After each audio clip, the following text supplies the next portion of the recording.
Lantas kemudian apa yang dikenalkan oleh Wali Songo kepada masyarakat tentang siapa yang disembah? Nah, Wali Songo itu mengenalkan kepada masyarakat dengan Tuhan yang sangat membumi, dengan Tuhan yang sudah dikenal oleh masyarakat. Contohnya Sang Hyang Widi, Sang Hyang Tunggal, Sang Hyang Wenang, Sang Hyang Manon. Itu dalam ajaran-ajaran pada era-era Islam Wali Songo itu Tuhan disebutkan dengan nama-nama itu. Apakah ini melanggar ketauhidan atau tidak? Dari Wali Songo mengajarkan agama Islam, hukum-hukum Islam, nilai-nilai Islam kepada masyarakat. Sangat mudah difahami, sangat mudah dimengerti, sangat membumi, diajarkan dengan karakter Nusantara itu sendiri. Assalamualaikum warahmatullahi wabarakatuh. Selamat siang, kita berjumpa lagi dalam Gus Arok Channel. Semoga kita semua selalu dalam lindungan Allah Subhanahu wa Ta'ala. Oke, kali ini saya ingin membahas tentang bagaimana Wali Songo meramu ajaran-ajaran Islam, sehingga ajaran-ajaran Islam bisa diterima di Nusantara, bisa membumi, bisa dikenal sebagai ajaran yang selaras dengan masyarakat Nusantara. Kemarin kita sudah membahas tentang bagaimana Wali Songo membangun peradaban yang begitu luar biasa di tanah Jawa ini. Kali ini saya ingin membahas tentang ramuan Wali Songo, tentang ajaran-ajaran Islam yang itu bisa membumi, yang itu bisa dikenal oleh masyarakat dengan bahasa yang sangat mudah, dengan situasi dan kondisi yang bisa dibayangkan oleh masyarakat pada waktu itu. Mari kita terlebih dahulu tonton video dari Agus Sunyoto terlebih dahulu. Mari kita saksikan. Dan Wali Songo berani jamin, sapa sing mlebu Islam bakal mlebu swarga. Padahal aslinya kan Islam tidak ada jaminan kan, ya. Mana ada ayatnya? Sopo sing sholati sregep mlebu swarga, nggak ada. Ya, sholat aja diancam, fawailul lil musholin, ya. Sembayang iso mlebu neraka wel. Ya. Tapi Wali Songo mengatakan wong Islam, ya, sing wis maca syahadat, khitan, gelem sunat, selamatan, wis Islam mlebu swarga. Tapi tidak sekedar menjamin, enggak Wali Songo. Tapi membentuk nilai, aturan. Masyarakat tidak diperkenankan menyebut nama orang mati dengan kata-kata jelek. Tidak boleh menyebut orang mati dengan gelar-gelar yang jelek. Gelarnya harus baik. Sopo ae wong sing nyebut almarhum sapa? Ya. Kudu nganggo gelar Suwargi atau Jenati. Suwargi Pak Narto, Jenati Pak Joyo. Jenati dari kata-kata Janati. Ya. Ahli swarga. Itu toto kromo. Jadi siapapun menyebut iki ahli swarga. Oh, Suwargi Pak Joyo, Suwargi Pak Noto, itu nggak boleh. Pak Noto itu terkenal wong jahat, bakhil, langsung masyarakat nyebut, oh jahanam Pak Noto. Wah, nggak boleh. Dia dianggap ini. Itulah. Jadi toto kromo, akhirnya semua mengatakan wong sing mati mlebu swarga, ahli surga. Jadi caranya halus sekali model itu. Tidak seperti sekarang. Ya. Sopo sih gak sembayang neraka. Ketemu ae wis oh ahli bid'ah neraka. Wah, sing dijajak lu neraka terus ya wedi kabeh masyarakat. Jadi itu zaman dulu model dakwanya seperti itu. Dan Wali Songo itu memang lokal, yang dikenalkan itu kata-kata lokal. Karena kalau kita membaca naskah-naskah Demak, ya, naskah zaman Pajang sampai Mataram, Allah itu disebut dengan Sang Hyang Widi, Sang Hyang Tunggal, Sang Hyang Wenang, Sang Hyang Manon, ya, dengan Sang Hyang itu. Nah ini kalau ketemu orang Islam gelombang ketiga kan ya, loh ini dewa apa meneh gitu. Ya, memang modelnya begitu. Jadi tauhid itu yang dipentingkan. Memang ulama-ulama tasawuf dulu yang berkembang itu, bukan fikih. Fikih itu belakangan. Ya, gitu. Jadi semua hukum disampaikan sebagai realita kehidupan. Hukum waris ya, itu sederhana penetapan itu. Wong wadon sak gendongan, wong lanang sak pikul. Ucapan itu sudah tidak disebutkan. Iki hadisnya enggak ada itu. Dan masyarakat ya tunduk wong sing ngomong wali gitu. Artinya laki-laki itu 2 kali perempuan. Modelnya begitu. Ya. Nanti panen, kerja orang bantu, seketika pulang sore selesai, upahnya dibawa pulang masing-masing. Itu kan sabda Rasul. Bayarlah keringat upah sebelum keringatnya kering. Dalam praktek kehidupan. Wene ono mangan wong kang kaliren. Wene ono ngombe wong kang ngelak dan seterusnya. Wene ono tekan wong kang wuta, itu diajarkan dalam kehidupan sehari-hari. Oke, seperti itu ya. Beberapa poin penjelasan yang disampaikan oleh ahli sejarah Agus Sunyoto sangat luar biasa bagaimana Wali Songo menyebarkan Islam di tanah Nusantara ini. Ada beberapa poin yang bisa kita ambil. Yang pertama adalah di zaman Wali Songo, setiap orang Islam yang mengucapkan kalimat syahadat, kemudian mau untuk berkhitan dan juga menjalankan selamatan, ini budaya ya, budaya selamatan. Memang sebelum kedatangan Islam pun ini sudah ada sebuah budaya, tetapi oleh Wali Songo kemudian dikemas menjadi budaya selamatan. Maka dijamin masuk surga. Ini suatu pernyataan yang sangat kontroversial kalau ini keluar pada zaman sekarang ini. Karena tentu saja untuk bisa masuk surga itu persyaratannya sangat sulit. Di Islam sendiri yang tidak sholat, yang sholat tapi sholatnya tidak khusyuk, masuk neraka wel. Banyak sekali ancaman-ancaman bagi orang-orang Islam yang tidak patuh terhadap agamanya.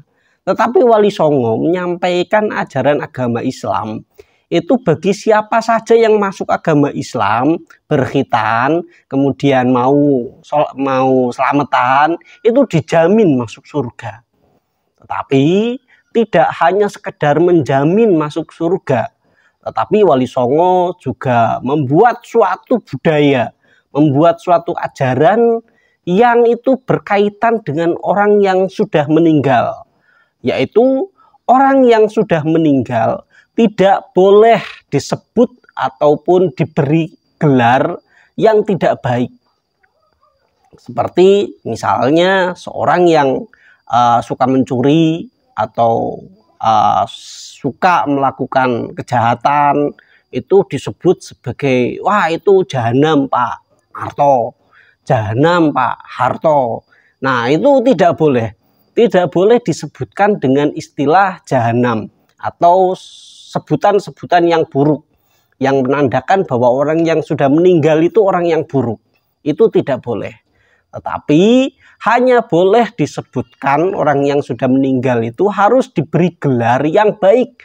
Seperti Suwargi Pak Narto atau Suwargi Pak Harto atau Jannate Pak Narto atau Jannate Pak Harto dan lain-lain. Itu yang artinya itu ya ahli surga gitu ya.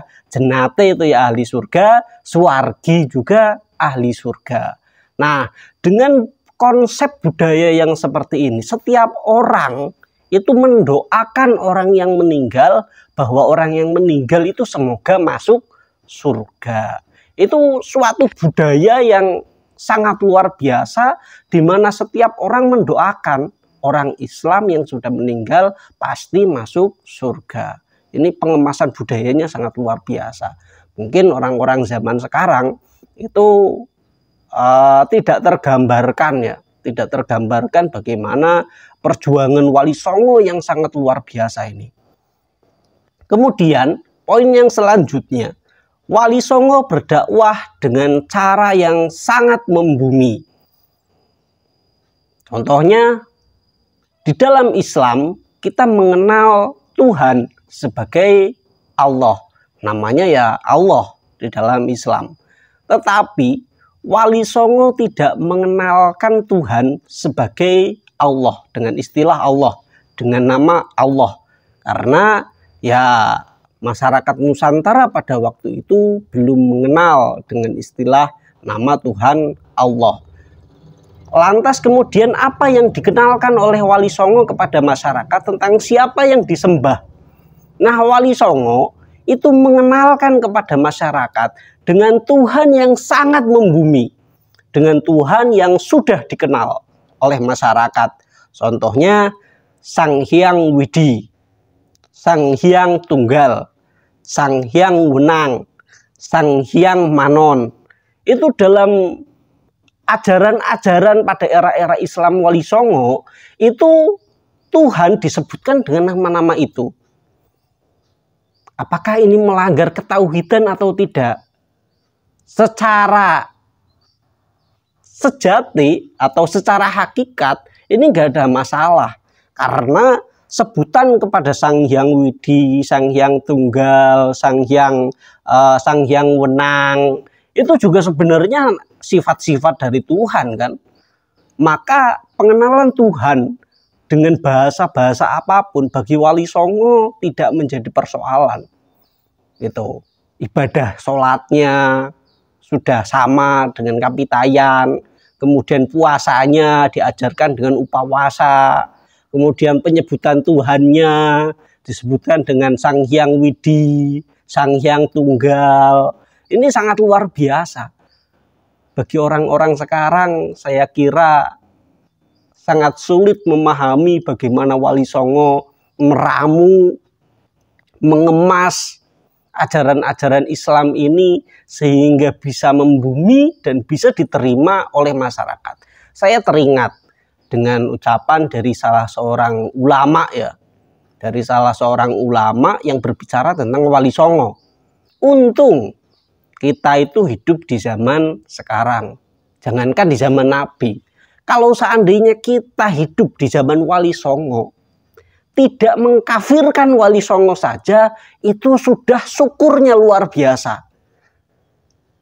Saya baru teringat, oh dengan pola dakwah yang seperti ini, bagaimana mungkin kita kalau mengandalkan syariat, itu bagaimana mungkin bisa memahami polanya Wali Songo. Yang memang kalau secara syariat, mana ada Tuhan yang disembah itu Sang Hyang Widi gitu. Yang disembah ya Allah, selain Allah yang disembah itu ya syirik gitu. Ini luar biasa sekali Wali Songo itu. Melampaui batas-batas hukum-hukum yang hukum-hukum yang kaku gitu. Melampaui batas nilai-nilai gitu. Ini sudah sangat luar biasa lah. Kalau tidak wali ya gak mungkin bisa seperti ini. Kemudian poin yang selanjutnya, Wali Songo mengedepankan tauhid sejati. Jadi yang sejatinya seperti apa? Gak masalah namanya Sang Hyang Widi, Sang Hyang Wenang, atau Sang Hyang apa. Toh ternyata nama-nama ketuhanan yang ada di Nusantara itu juga secara esensi merupakan Tuhan dari Allah itu sendiri.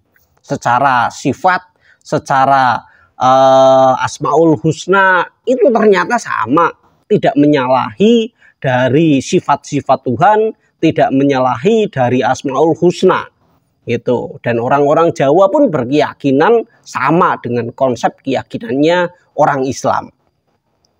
Kemudian poin yang selanjutnya, semua hukum disampaikan sebagai realita masyarakat. Contohnya adalah hukum waris. Wali Songo tidak mengajarkan hukum waris dengan pola yang kaku. Hukum waris, anak laki-laki berapa, anak perempuan berapa, dasarnya apa, landasannya apa, ayatnya mana, hadisnya mana.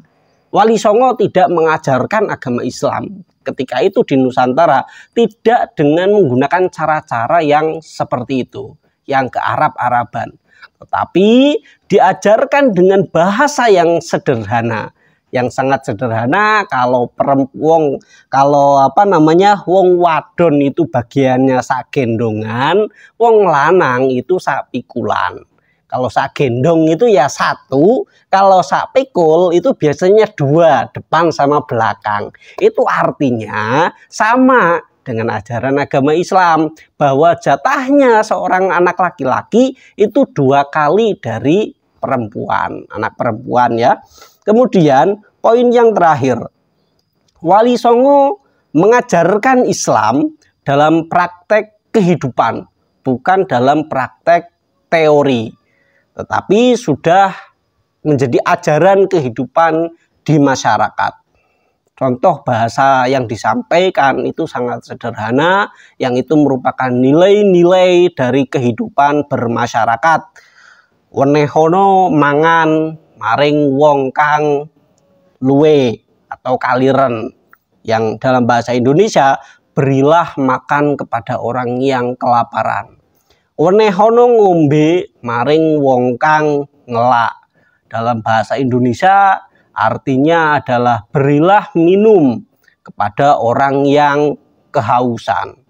Wenehono teken maring wong kang wuto, atau berilah tongkat kepada orang yang buta.